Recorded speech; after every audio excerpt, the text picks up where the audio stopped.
Now, the Labour Party has refused to fly an historic county flag over Downing Street.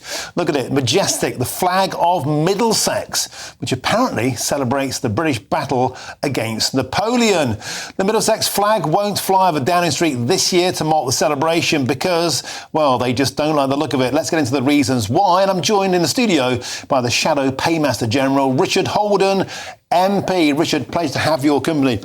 The flag of Middlesex won't be flying this year above Downing Street. Look at this on the screen behind me. It's a majestic, iconic, beautiful flag. Look at this. It's iconic. It's just gorgeous. Labour Party don't agree. Why not? Well, I think I don't understand why they hate counties and they hate anything traditional about Britain. Now, so Middlesex Day is actually tomorrow, and that is a day, and the reason it was chosen is because the Middlesex Regiment held back Napoleon's forces in the Peninsular War campaign, basically preventing another an earlier version of Dunkirk, and enabled the Duke of Wellington to basically regroup his forces and then take on Napoleon.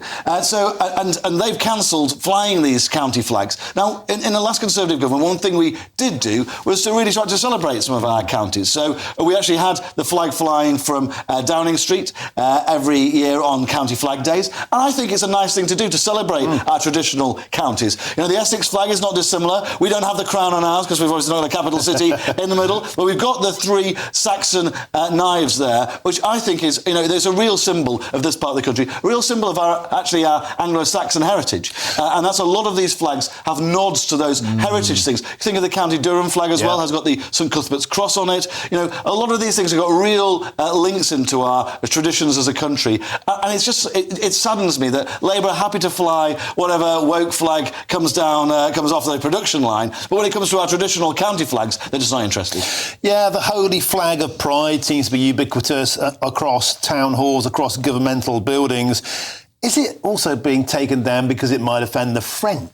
Or is it being taken down? And why not offend the French, by the way? We can't beat them at anything anymore, and we can't stop the dinghy, so all the more reason to hoist it. Well, I'm almost surprised they've not tried to change the name of Waterloo Station under this Labour government at the moment, given Keir Starmer's desperate desire to please our European friends. I think there is, you know, but I think it says something about the way that Labour's instinct is. Its instinct isn't actually to defend our culture, to defend our traditions. It's actually to attack them. Yet David Lammy has been illegally flying some random bisexual flag over the Foreign Office, risking a £2,500 fine for the government from the local council. So they won't fly our traditional county flags, but they seem to literally take the knee to any woke cause going. And to me, that just seems ridiculous. Was it also an issue that the fact this was Boris Johnson's idea, I believe? Well, so Boris and a chap called Eric Pickles, who used to be our local government minister, they were very keen on this and have really been pushing, you know, we're really pushing this sort of historic English county heritage.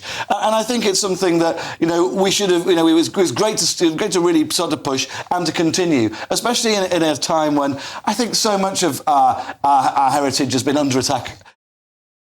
Have you been getting a load of spam in your email recently? What about random calls? It's really annoying, isn't it? Data brokers are out there collecting your personal information. Anything from your email, your full name, your address, and even your political affiliation. Cyber criminals can even use AI to mimic the voices of friends and family to trick people into sending them money.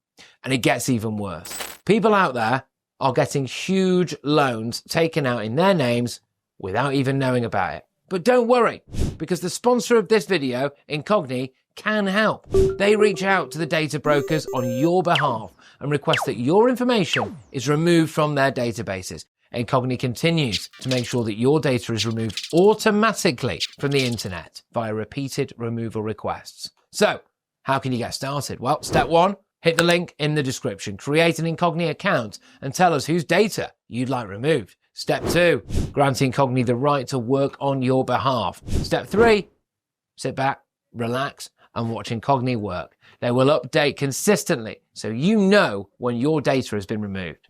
Incogni is risk-free for 30 days, so you can try it for yourself and you'll get a free refund if the service isn't for you. So take back your personal data today with Incogni. Use the code GBNews using the link in the description below and you'll get 60% off an annual payment plan. our heritage has been under attack. And it was a nice thing that Boris really led a charge on actually, when he was in number 10, getting these county flags going again. And, I think that they've still got till tomorrow. It would be nice to see number 10 do a sensible U-turn and get the Middlesex county flag flying over number 10. Well, it'll be a U-turn that many might welcome. Thank you very much for joining us in the studio, Richard Holden. Always Thank you. A pleasure to have you in the studio. Now then, there's lots more still to come. And look, I've got a crown again. It's beautiful. Now, loads of you have been getting in touch so far throughout the show via Your Say. Let's go to a few of them now. Now, Jane says this. Of course, there's an outrage because the Labour Party apparently won't fly the flag of Middlesex tomorrow on Middlesex Day. In case it offends the French, apparently. Well, there it is, the flag behind me. It's a beautiful thing. And Jane says this: hello, everyone in Middlesex. Fly your flags. Everyone else should be flying theirs too. Union Jacks, etc. We absolutely love flags. Linda adds this: I think that the Middlesex flag is absolutely lovely. Fly it high and fly it with pride. But let's not fly pride flags, Linda. I see what you did there. Very, very good. Now, James adds this: we should be very proud of our flags, be proud of where you are from, be proud of being patriots. And John adds this: I don't think that any flag should be flown. Why should we fly Middlesex and not the flag of Lincolnshire from where I'm from? Well, John, I think we should do that as well. Why not fly all of the county flags on their National County Day? Let's celebrate our diversity. Yes, that word, our diversity of our counties. Rob adds this: the crown on the Middlesex flag suits you, Martin. Can we quickly get that back up again? We had the flag behind me, and it does give me a crown. There it is, beautiful. For the first time in my life, it's a small victory.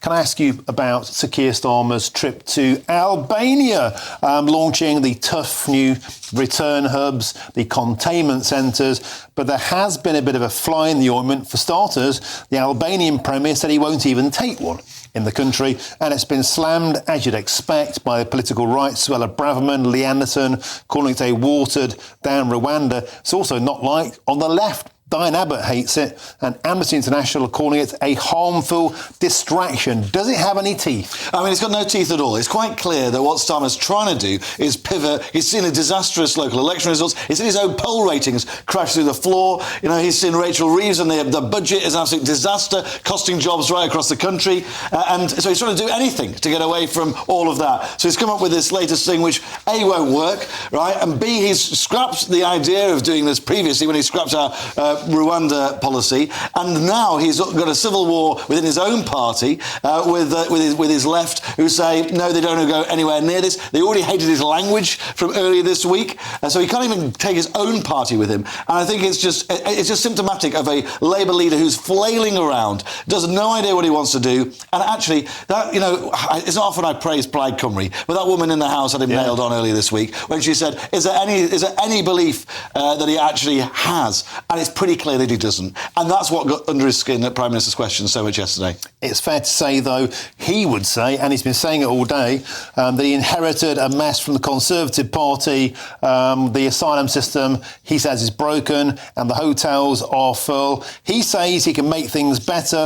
Is there any evidence thus far that's happening? Well, let's see what actually, we've seen the numbers up 40% on Channel crossings. Actually, the hotel numbers now at record highs. I'm not saying the Conservatives got everything right in office. We certainly didn't. But I think with the Rwanda scheme, we started to head in the right direction. The fact that he cancelled it was one of the first things he came in to do. Actually, now, if we'd done that, we saw what happened in Australia. They've been facing 40,000 people going a year through those illegal crossings. Within a few weeks, when a few thousand people had been moved to Nauru in their case, in our case, it would have been Rwanda, suddenly those crossings stopped. Now you're seeing, tens of people, not tens of thousands, making illegal crossings into Australia every year, and they get dealt with properly. I think he's actually probably thinking back, and some of those Labour strategists will be regretting that decision to cancel that Rwanda scheme, because it was a real start move in the right direction. OK, thank you.